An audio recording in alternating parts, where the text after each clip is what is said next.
So let's continue our SEC roundtable right now, because as we mentioned at the top of the show, there were SEC results all over tonight. Let's move to Alabama, who did go on the road tonight to Mississippi State and come away with a double-digit point victory that in the second half honestly just felt like the better team took control and never really relinquished it in that game. Matt, what did you see from the Crimson Tide tonight? Yeah, I just felt like it was just kind of business as usual, right? Again, and the Hump is a very difficult place to play in the SEC. When they get fans at Mississippi State, first of all, Starkville, Mississippi, for any Mississippi State fan, I'm not trying to kill the place, but that is a challenging place to go play. It's in the middle of nowhere.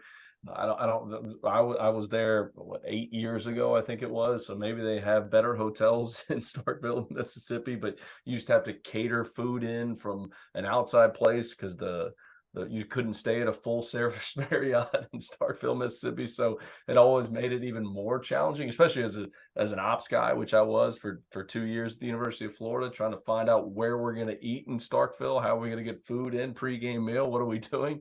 But I just felt like for Alabama, it was just they took care of business. That's why they're one of the better teams in the country. They just went in there. They executed offense. They weren't perfect at times, but they made 12 threes. They scored 78 points in the game, and they just took care of business. And that's to win a championship, to win an SEC championship, any league championship, you got to find ways to win. You got to especially find ways to win on the road. And they went into a difficult environment and found a way to do it. And I just felt like in watching them play tonight, it was just kind of business as usual.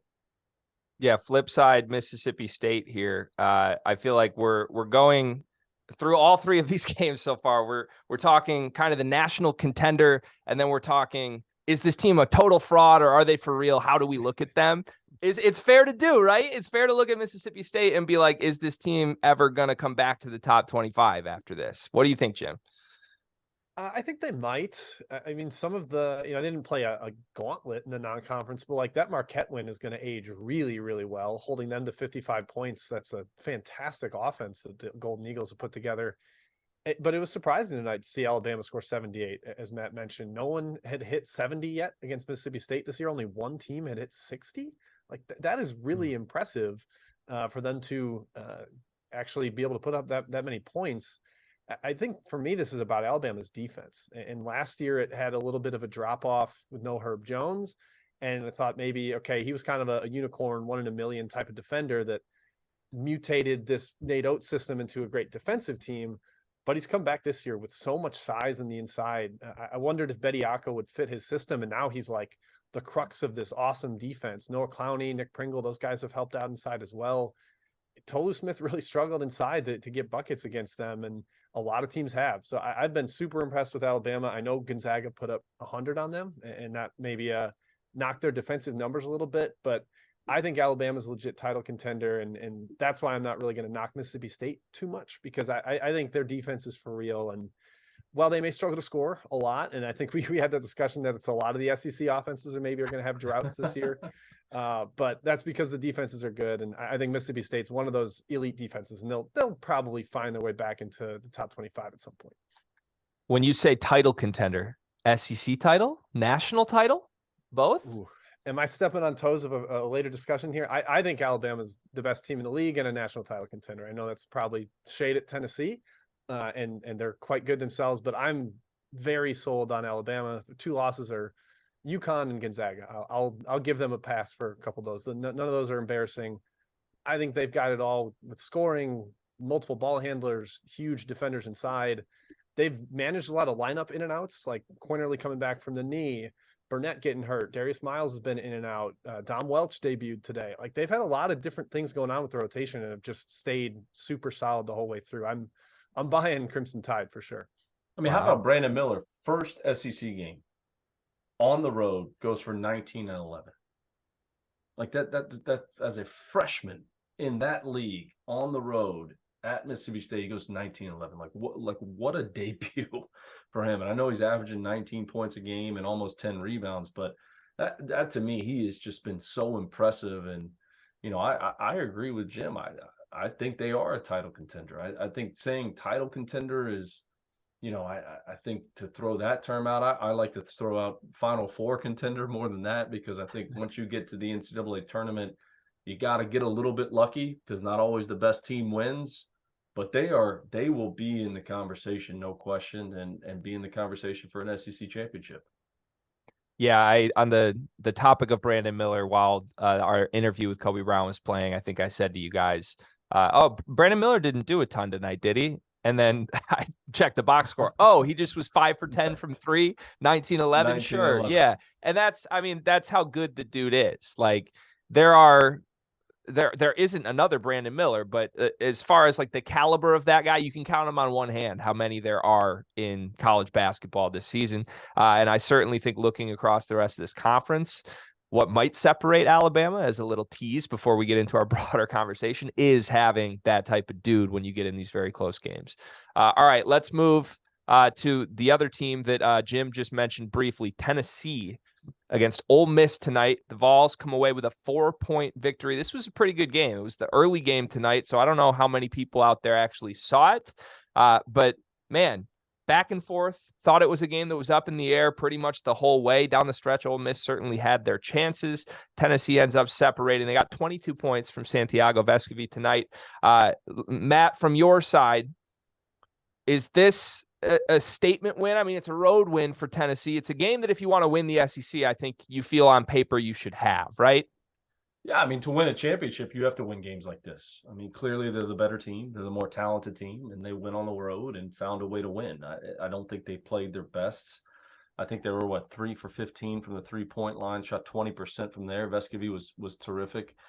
He has 22, but to win a championship, you have to just find a way to win games like that. They're the better team. They're the more talented team. I don't know what the spread was going into the game. I'm sure they were favored by 6 or 7, whatever it may be, but find a way to win on the road, first conference game.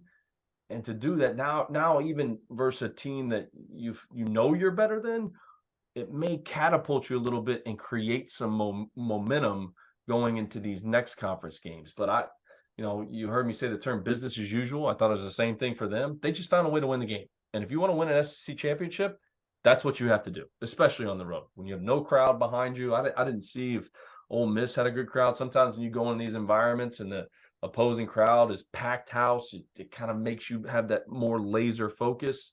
But they found a way to win the game, and that's what you have to do if you want to win a championship. He says he's not a betting man. I mean, he knew exactly what the spread was. He didn't even have to look. He just knows. Listen, when you're a coach, you're not allowed to bet. You're not allowed to bet. Yeah, you're not allowed to bet, okay? I'm not a coach right now, so I guess I could. Yeah. But no, I just want to say I was so impressed with Tennessee's defense. I know it's the number one in the country per KenPom, but Ole Miss had 32 points after 15 minutes. They had 27 the next 25. Like that, they completely tightened the screws. Ziegler was the hound on the ball, just making every point guard for Ole Miss miserable, trying to bring the ball up.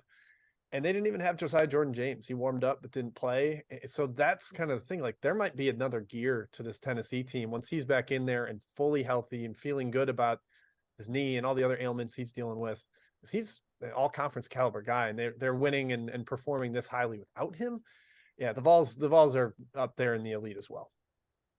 So I might bite my tongue for even asking this question. And if you two want to both tell me I'm ridiculous for going there this early in the season, feel free.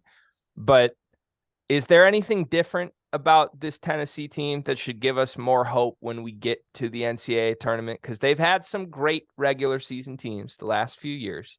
I have no doubt this team is going to be there from start to finish in the SEC championship race. What I care about is, are they going to make that jump in the NCAA tournament? And Matt, you just said it.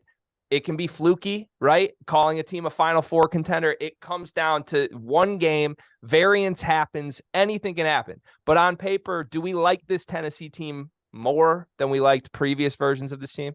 I think obviously I think they've had great teams in the past. I think this team is going to be right there. But again, like I said, it's going to come down to matchups. Like, think about the 2006 national championship team at Florida. Okay, first round play South Alabama. Second round play UW Milwaukee, who, if I remember correctly, upset Oklahoma. Third round beat a good Georgetown team. Elite Eight beat a very good Villanova team. National semifinal played George Mason, the Cinderella team that makes the run. National championship game play UCLA, who I think was a 4 seed. Maybe I don't remember exactly what their seed was. So, man, like think about if we played 3 mid-major teams on the road to a national championship that we were clearly better than. It's going to come down to that. If you run into a team that you just don't match up well with, 2014, and I know I'm referencing Florida just because I was there for 11 years. 2014, we didn't match up well with UConn. Shabazz Napier, Boatwright. We struggled keeping those guards in front of us.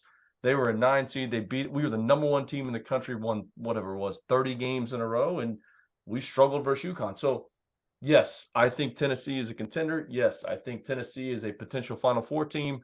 But at the end of the day, when you get into that tournament and it's a 1-game deal, it's all coming down to matchups. And if you don't play your best on a given night, you're going to lose and you're going to go home. So to guarantee they're going to be in the Final Four, I think it's too difficult to do. But there's no question they're in the conversation. I like Alabama's team more than I like them. Maybe just because I've watched Alabama a little bit more, and I'm so impressed with what they do. And Miller and how he's playing this year as a freshman.